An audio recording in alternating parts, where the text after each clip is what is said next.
پاکستانیوں کا شمار دنیا بھر کی خوش مزاج، زندہ دل اور مطمئن اقوام میں ہوتا ہے، لیکن یہ ہنستے مسکراتے چہرے اپنے سر پر منڈلانے والے موذی مرض کے خطرے سے لا علم ہیں۔ ورلڈ ہیلتھ آرگنائزیشن کی رپورٹس کے مطابق پاکستان میں ہر 10واں فرد ہیپاٹائٹس بی یا سی کا شکار ہے، اور یہ شرح سالانہ بنیاد پر 1.5 لاکھ کیسز کے حساب سے بڑھتی جا رہی ہے۔ آپ سے آج کی گفتگو کا موضوع ہیپاٹائٹس بی اور سی وائرس انفیکشنز ہیں۔ جیسا کہ نام سے ظاہر ہوتا ہے، یہ دونوں وائرسز ہیں، اور ان لائک دوسرے وائرسز جو میعادی طور کے اوپر اپنا کام کر کے اور امیونٹی پیدا کر دیتے ہیں، ختم ہو جاتے ہیں، انفارچونیٹلی ان کی وجہ سے جو جگر میں سوزش پیدا ہوتی ہے وہ کچھ نہ کچھ باقی رہتی ہے۔ ہیپاٹائٹس سی کے ساتھ یہ کرونیسٹی میں یا لمبے عرصے کے لیے انفیکشن ہونے کے بعد 80 سے 90% لوگوں میں ہو سکتی ہے، جن کی وجہ سے جگر کی مستقل سائز میں کمی آ جاتی ہے۔ اور اسی طرح سے ہیپاٹائٹس بی کے ساتھ یہ نمبرز تھوڑے مختلف ہیں۔ مریض خود نسبتاً کم بیمار ہوتا ہے، لیکن اس سے دوسرے لوگوں کو لگنے کا چانس بہت زیادہ ہوتا ہے۔ انفیکشن کے بعد تقریباً 80% لوگ کوئی علامات ظاہر نہیں کرتے۔ ہیپاٹائٹس کی عام علامات میں یرکان، جس میں جلد اور آنکھوں کی سفیدی کا پیلا ہونا، تھکاوٹ اور کمزوری، بخار، متلی، الٹی، پیٹ میں درد، وزن میں کمی، بھوک نہ لگنا، گہرے پیلے رنگ کا پیشاب اور ہلکے رنگ کا پخانہ شامل ہیں۔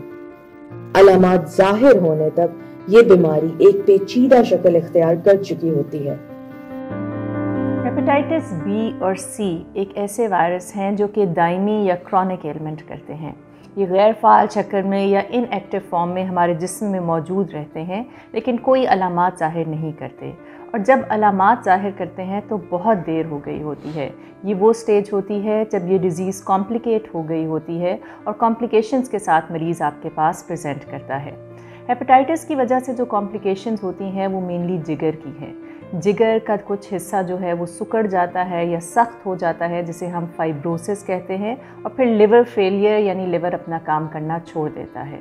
اس کی وجہ سے جسم میں بہت سی پیچیدگیاں ہو سکتی ہیں، جسم میں پانی کا جمع ہونا، خاص طور پہ پیٹ کا پھول جانا بیکاز پانی وہاں جمع ہو جاتا ہے، خون کی الٹی کا آنا، جسم کے خون کے جمنے کی صلاحیت کا متاثر ہونا، یہ تمام شامل ہیں۔ اس کے علاوہ جگر کے کینسر کی بڑی وجہ بھی ہیپاٹائٹس بی اور ہیپاٹائٹس سی ہے۔ اس لیے ان تمام چیزوں کو مد نظر رکھتے ہوئے ہم نے اس سٹیج پہ پیشنٹ کو ٹریٹ کرنا ہے جب اس کو کمپلیکیشنز ڈیولپ نہیں ہوئی۔ ہیپاٹائٹس میں ان پیچیدگیوں کی سب سے بڑی وجہ مریضوں کا علاج مکمل نہ کروانا ہے۔ اس بیماری سے بہت سی غلط فہمیاں منسوب ہیں، جس کی وجہ سے اس کے پھیلاؤ پر قابو پانا مشکل ہے۔ ہیپاٹائٹس کو روکنے کے لیے بڑی سطح پر اسکریننگ کی ضرورت ہے۔ آئی پیک فاؤنڈیشن نے وی فارٹ کے ذریعے ہیپاٹائٹس بی اور سی کے پھیلاؤ کی روک تھام کے لیے اسکریننگ اور ویکسینیشن کیمپس کا انعقاد کیا ہے، جس کا مقصد اسکولز، کالجز، یونیورسٹیز کے ساتھ ساتھ کمیونٹی میں بروقت علاج اور تشخیص ہے۔ اس کے علاوہ ہم ہیپاٹائٹس بی کی مفت ویکسین بھی لگاتے ہیں۔ پاکستان میں سالانہ 20 کروڑ انجیکشن لگائے جاتے ہیں، جن میں سے اکثر غیر ضروری اور غیر محفوظ ہوتے ہیں۔ یہ ہیپاٹائٹس بی اور سی کے پھیلاؤ کی بنیادی وجہ بنتے ہیں، اس لیے بہت ضروری ہے کہ چند حفاظتی اقدامات پر عمل کیا جائے۔ مثلاً انجیکشنز کا مناسب اور محفوظ استعمال، تیز دھار آلات، شیشے کی مصنوعات اور فاضل مادوں کو صحیح طرح سے ضائع کرنا، خون کی منتقلی سے پہلے ہیپاٹائٹس بی، سی، سفلس اور HIV کی جانچ، اور محفوظ جنسی تعلقات۔ 11% ہیپاٹائٹس بی اور سی کا پھیلاؤ دندان سازی کے دوران ہوتا ہے۔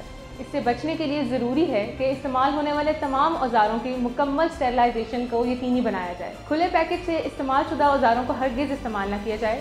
علاج کے بعد خون لگے اولاد اور اوزاروں کو مکمل اور صحیح طریقے سے مناسب طریقے سے ضائع کیا جائے۔ آئی پیک فاؤنڈیشن کا عزم پاکستان کو وبائی امراض سے پاک بنانا ہے، اور اسی عزم کے تحت ہم ٹارگیٹڈ ایریاز میں بڑے درجے کے اسکریننگ کیمپس کا انعقاد کرتے ہیں۔ ان کیمپس کا مقصد لوگوں تک آگاہی پہنچانا ہے اور انہیں وبائی امراض کے خلاف مفت طبی سہولیات فراہم کرنا ہے۔ آئی پیک فاؤنڈیشن اگلے 3 سالوں میں تقریباً 12,000 لوگوں کو ہیپاٹائٹس بی اور سی کے خلاف اسکرین کرنے کا ارادہ رکھتا ہے۔